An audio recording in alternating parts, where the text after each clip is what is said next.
Greetings from Island of the Gods, Bali, Indonesia. My name is Anna Camaro, and I'm the founder of Antarexa Space Global. I've been mesmerized by the vastness of the galaxy and how we're nothing but a speck of dust. I went to Baikonur to see the Soyuz rocket launch, and I believe that everyone should experience all of these inspiring moments in their lives so that we can increase the collective consciousness for humankind. I created Antarexa, a space portal that focuses on increasing Indonesia's interest and growing awareness of the space industry. My goal is to inspire the Artemis generation and to identify and empower local talents so that Indonesia can contribute to the growing global space economy. Through international cooperations, I hope to learn and grow from all of you, the global space community, so that together we can become an advanced space society. Come meet me in Bali for a magical astrotourism or a space camp. Last but not least, I would like to thank the National Space Society and Dr. Sion Proctor for this opportunity to be a part of an amazing global event. From Bali, Indonesia, Om Swastiastu. Selamat datang di kabarinews.com. Saya John Uy dari San Francisco dan hari ini kami ada Ann Camaro dari Bali. Apa kabar, Ann? Baik, kabarnya baik. Salam dari Bali semuanya. Everything is great over here in Bali. I hope you're also in healthy and safe condition wherever you are in San Francisco and all over the world. Ann bisa memberi life story Ann ya, dari lahir di mana sampai bisa masuk di NASA untuk space food ya. Silakan. Enggak, oke, pertama bukan masuk di NASA untuk spacesuit ya. So, oke, ceritanya itu, ceritanya saya lahir di Bogor, terus saya sekolah di Bogor sampai kelas 6 SD, terus saya pindah ke Perth, Australia, Western Australia, and then I did my middle school and high school there. In between waktu 98 saya sempat ke Singapura sebentar karena waktu itu Mei 98 rusuh ya, and then my brother was there and then ke situ. Tapi akhirnya saya balik lagi ke Perth, went to the US to study for a little bit in LA, and then went back to Indonesia and then to do some internships and working for a bit, and then I continued again in Sydney. Sampai akhirnya saya kembali ke Indonesia tahun 2009,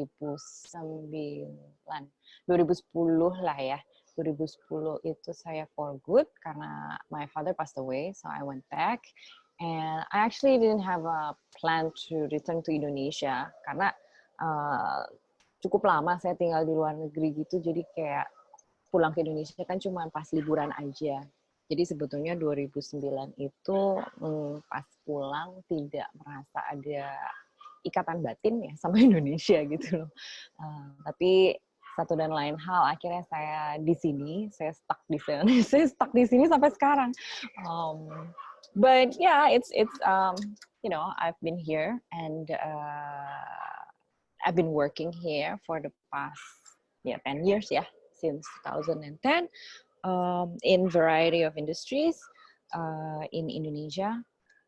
Saya selesai kuliah itu saya suka dengan urban planning. Jadi I was fascinated with city planning, master planning, urban development, and smart cities and so forth. I remember my father was like saying, orang kayak kamu tuh harus pulang ke Indonesia. And then like when he passed away, kayak agak-agak feel guilty. Tapi memang waktu itu sebelum dia meninggal kita sempat ngobrol gitu kan, emang mau ngapain gitu. And then I said, well, I like city planning. Terus dia bilang, kamu mau urusan sama Pemda? Ya selamat aja gitu kan. Jadi karena waktu itu we're talking about 2010 ya, wah Jakarta masih kusut lah gitu kan. Sekarang juga masih kusut sama aja. Cuman intinya saya juga akhirnya decide, okay, if I were to stay in Indonesia, then I would want to do something that is worth it gitu loh. Karena gimana ya, taruh kata saya orang Indonesia, meskipun saya tinggal di luar negeri, yang saya sudah lihat adalah orang-orang Indonesia yang di luar negeri ketika hari tua tuh balik lagi ke Indonesia gitu loh. Ya, akhirnya kembali ke Indonesia itu akhirnya saya pikir, okay, if I were to come back and return to Indonesia, I would want to do something that is yang dibutuhkan gitu kan. Which is sebenarnya urban planning pada saat itu sangat dibutuhkan. Kota-kota di Indonesia, kita ngomong 2010 zaman SBY ya. Zaman Pak SBY itu memang ya tata kota, terus begitu infrastruktur kita memang belum ada gitu kan. Akhirnya ya udah saya pikir okay, then I'll go home, but I'll do either infrastructure, urban planning, urban development, sustainability, atau waste management, karena of course Indonesia sangat kotor ya gitu. Waste manajemennya juga sangat tidak terkontrol gitu ya sampai sekarang pun gitu ya. Sekarang mungkin udah mendingan ya setelah in the past 10 years gitu, tapi when we speaking about 10 years ago it was terrible, right? Saya melihat okay, apa sih yang Indonesia butuhkan? Kita butuh infrastruktur, kita butuh infrastruktur untuk membangun kota-kota lain di Indonesia agar pembangunan tidak sentrik di Jakarta gitu. Sedangkan untuk konektivitas juga kan to spread the economy and you need to build the infrastructure. So ya akhirnya saya memulai di bidang infrastructure itu. I joined a firm. It's an American firm operating in Jakarta at the time, namanya AECOM. It's the number one engineering firm in the world basically. Tapi itu design firm ya, jadi semuanya civil infrastructure, civil engineering, sama environmental engineering juga ada, architecture, sama master planning. And in fact, my former colleagues yang dulunya di ICOM itu sekarang yang menang kompetisi desain master planning ibu kota kita di Kalimantan. So, saya mulai extending the portfolio bukan hanya dari sisi private sector, tapi key national projects seperti national master planning untuk airports dengan Kementerian Perhubungan, terus juga untuk private developers yang sedang membangun kota-kota kecil ya, kita small towns development, lalu proyek-proyek strategis seperti jembatan Selat Sunda yang waktu itu secara konseptual digarap oleh pihak Artagraha, proyeknya Pak Tommy Winata. Jadi dari high level project seperti itu juga untuk kayak ASEAN Master Plan waktu itu masih konseptual, menyambungkan London sampai Singapura, Singapura sampai Surabaya gitu kan. Itu proyek-proyek besar yang memang sangat menarik, tapi memang wah itu proyek panjang. Tapi dari situ akhirnya menjadi basis engineering yang ya lama-lama ujungnya ke space. Itu ceritanya panjang, itu cerita 10 tahun gitu. Tapi in a nutshell, awalnya itu saya di infrastructure. Dan saya memang bukan engineer, saya kepingin banget jadi aerospace engineer sebetulnya. Karena ayah saya, my late father is an aerospace engineer, tapi dia tuh an aviation guy. So he is more of a commercial airline guy. Terus dia lebih suka private jet, dia lebih suka helikopter gitu loh. Kalau saya, ya saya suka sih private jet. Tapi kalau fascination, I'm more fascinated. I love flying, of course. I feel like at home when I'm in a plane gitu. Tapi kalau untuk industri, saya lebih tertarik sama space industry karena itu lebih seru aja gitu. Bisa masuk di space food bagaimana itu? Waktu saya di Lockheed Martin, saya belajar banyak tentang teknologi space lah ya, intinya aerospace kan, because it's an aerospace company.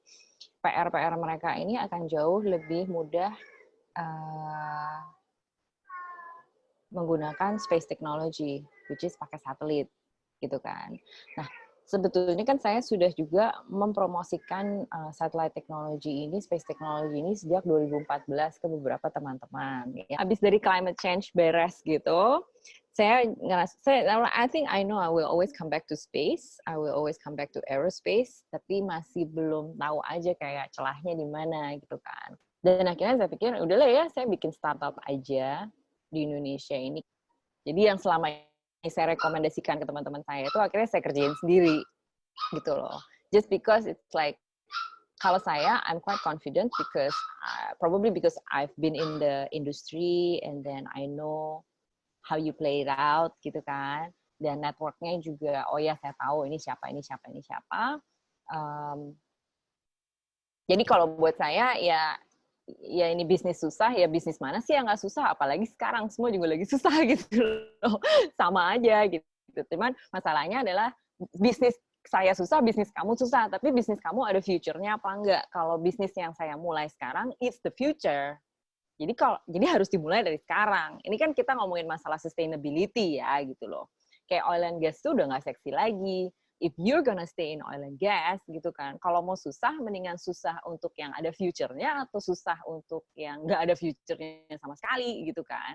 Ya saya memilih ya it's the future, ya I should do it now gitu loh. Jadi akhirnya dari network international tuh sebenarnya mereka juga tertarik kayak Indonesia tuh 270 juta orang loh. Itu udah standar ya kalau misalnya semua investor melihat Indonesia it's very potential gitu, tapi sebetulnya foreign investors tuh banyak yang kecelek kalau main ke Indonesia karena actually to be honest to do business here it's not that easy. It's not that easy in terms of regulations, belum lagi politiknya gitu loh. Jadi banyak yang nge-hot paling cuma tahun, habis itu stamina-nya udah nggak ada lagi gitu kan. Nah, kalau in terms of space industry, itu memang globally semua sudah menyadari bahwa it's the future, we need to expand, we need more people. Kan it's very elitist kan, it's such a small group of communities, probably only the 5% people in the world that is in the aerospace community gitu loh. Tapi kalau secara private, kita nggak punya Elon Musk gitu loh. Nobody wants to be Elon here gitu. Kalaupun ada, orangnya nggak punya duitnya. Jadi ada nih talent-talent di Indonesia yang nekatnya kayak Elon, tapi duitnya nggak kayak Elon gitu loh. Jadi ya susah lah ya gitu kan. Dan sementara investor-investor luar negeri juga punya uangnya, tapi kembali lagi kayak, wah ini kalau nggak ada guidebooknya kan mereka nggak berani invest. Jadi akhirnya saya melihat, low entry barrier-nya apa gitu loh. How can Indonesia contribute to the global space industry yang tidak membutuhkan waktu lama, yang tidak terlalu costly, dan what are the things that we are good at, ya kan? So, akhirnya saya mengidentifikasi, what are the other industry? Space industry kan nggak cuma roket, nggak cuma astronot gitu loh. Sebenarnya kan it's the whole support system juga yang sangat penting gitu kan. Especially now dengan misi yang memang diprioritaskan yaitu ke bulan dan ke Mars untuk bikin base di sana. Terus juga untuk space tourism, supporting logistics-nya itu harus disiapkan dari sekarang gitu karena deadline-nya mereka itu kan 2024, which is sebentar lagi sih sebenarnya. I think that's a very ambitious deadline gitu loh. Kalau 2024 roketnya udah jadi, terus udah siap nih teknologinya, terus yang mau berangkat mau makan apa? Atau ya makanan udah ada lah ya, tapi kalau misalnya kayak to settle a permanent base in the moon, or actually Elon wants to send people to Mars before 2030 gitu, kan turunan-turunannya ya supportingnya yang lebih penting daripada nyampe ke sananya itu kan harus disiapkan gitu. Dan saya melihat we are quite good in terms of makanan, ya kan? Indonesia makanan jago makan lah kita semua lah gitu loh, makanan segala macam gitu kan. So pasti ada bervariety. Terus kalau untuk bibit, sekali lagi kita nggak bisa compare sama Thailand, tapi ya we have it gitu, menanam bibit ya kan, Karena kan nggak bisa bawa makanan dari bumi satu kontainer gitu loh. They can only bring as sufficient, and then the rest ya mereka harus nanam gitu loh. Tapi sekarang judulnya bibit mana yang terbaik dan yang paling cocok juga untuk ditanam, dan varietas apa, ya kan? Nah itu kan semuanya harus di research gitu. So yang saya lihat, oke, kita sih cukup kuat ya di situ. Kita punya IPB, terus ada food technology juga di sini lumayan gitu kan. So low entry barrier aja dulu gitu loh, which is yang we are ready, dan industrinya juga udah cukup kuat, yaitu makanan, farming dari bibit, dan medicine dari jamu gitu loh. Nah kalau di situ kita bisa compete, karena especially untuk jamu ya, mungkin jamu compete-nya nanti sama Ayurveda dari India gitu loh. Tapi intinya ini bukan space industry yang dealing with technical technology yang kayak harus jadi pilot, harus jadi commander gitu kan. Dan kita researcher di Indonesia sudah cukup banyak yang mempelajari tentang hal-hal ini gitu loh. Tambah lebih menariknya lagi, memang astronot-astronot itu sendiri karena microgravity itu mereka memang butuh makanan-makanan pedas. Karena efek microgravity itu... Microgravity artinya apa? Sorry. Microgravity itu zero gravity. Kalau kita ke space kan nggak ada gravity. Jadi kan kita terbang-terbang gitu kan. We're like floating in space. So, when astronauts baru sampai di ISS, itu ya kayak shock aja gitu kan badannya. Mereka harus, iyalah kita pasti harus adjust dari yang gak ada gravity terus tiba-tiba dari yang ada gravity terus tiba-tiba enggak. Nah itu termasuk fluid di badan kita tuh naik ke atas, jadi kita kayak bengkak gitu di bagian sini. Jadi itu rasanya kayak sinus atau kayak lagi pilek selama seminggu lebih sampai akhirnya normal gitu, dan baal. Nah, jadi astronot-astronot itu seminggu, ya 10 hari, hampir 2 minggu pertama itu akan, kalau kita baru nyampe space, rasanya seperti itu. Dan yang menolong adalah makanan-makanan pedas. Karena it brings the fluid down, gitu. Terus, makanan gurih juga nolong, karena nggak ada rasanya, hambar, gitu. So it changes taste, right? Jadi di mereka tuh memang butuh makanan yang lebih berbumbu lah rasa, ibaratnya gitu, kayak kari mereka suka, terus yang burrito gitu loh, makanan Meksiko gitu kan. Nah, cuman maksudnya akhirnya kan makanannya itu aja gitu. Nah, saya juga melihat ya kalau soal makanan pedas, Indonesia sih semuanya makanannya pedes, cabe nggak kurang banyak gitu ya, mau kayak you can pick gitu kan, mau di adjust levelnya juga bisa gitu loh. Terus makanan gurih, makanan kita gurih banget, tapi makanannya nggak sehat juga sih, bersantan lah, ini itu gitu kan. Tapi kan kalau kayak misalnya rendang tuh by itself aja udah bisa awet kok gitu loh. Kalau untuk dibawa ke bulan atau dibawa ke Mars yang perlu lebih dari 6 bulan, saya rasa bisa juga gitu. Nah itu kan harus digali lagi prosesnya seperti apa. Gitu. Kalau kayak Singapura, mereka contribute, mereka ikutan juga di space industry, tapi mereka lebih serius ya. Kayak misalnya, oke, emang benar-benar banyak startup di situ yang mainnya di tech gitu loh. Kalau di Indonesia ini kan teknologi kan masih e-commerce gitu loh. Semua AI, machine learning, apa segala macam, belum ada yang sampai space AI gitu. Robotics-nya juga ya ada, tapi nggak se-advance Boston Dynamics tuh, jangan di-compare gitu kan. But then how kalau misalnya mau nunggu sampai Indonesia catch up teknologi Supreme, itu ya nggak nyampe-nyampe, lama gitu loh. Ya udah harus tanya si Om William itu udah paling tahu gitu ya, kayak oke ini bumbunya gimana, cara masaknya gimana, bisa diproses lebih apa gimana gitu kan. So you do need an expert that actually knows. Terus juga untuk soal bahan-bahannya ya kan, processingnya gitu loh. So Om William is just a culinary expert, is a chef because he knows all of the dan dia juga paham Western food gitu loh. And then another one is also my friend, Dr. Ronnie Martin. He's a chemist. Nah, Ronnie itu, Mas Ronnie bikin sebuah preservatif. It's a natural preservative dari udang. Itu dari kitosan.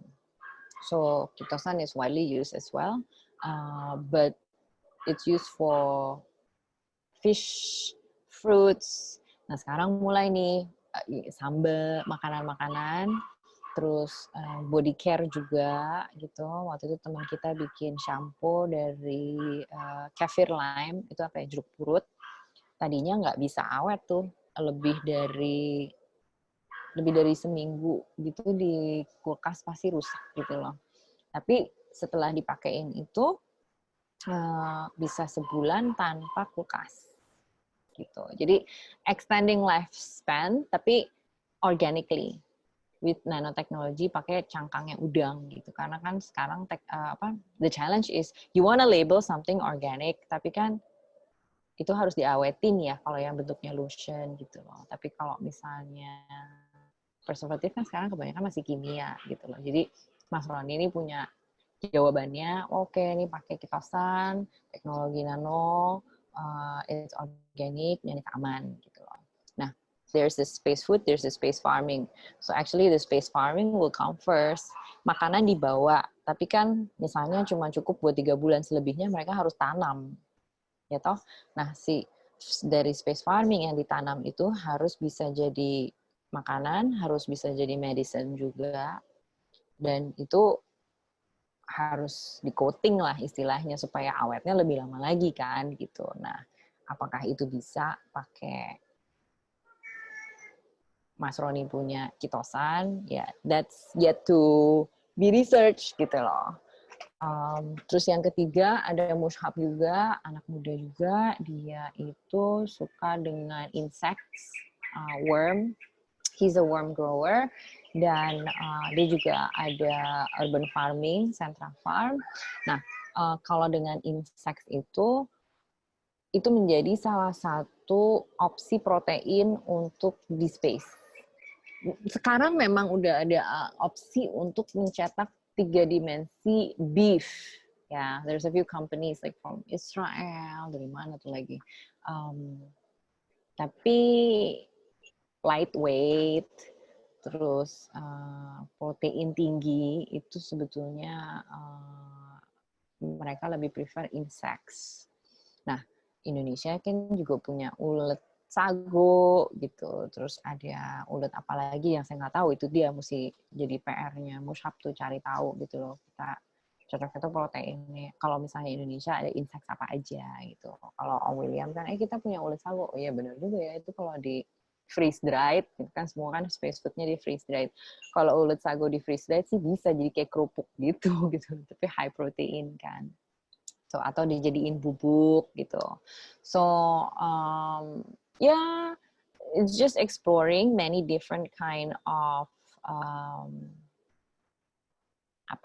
low entry barrier for Indonesia supaya bisa berkontribute in the global space economy gitu sih. Jadi nggak ketinggalan.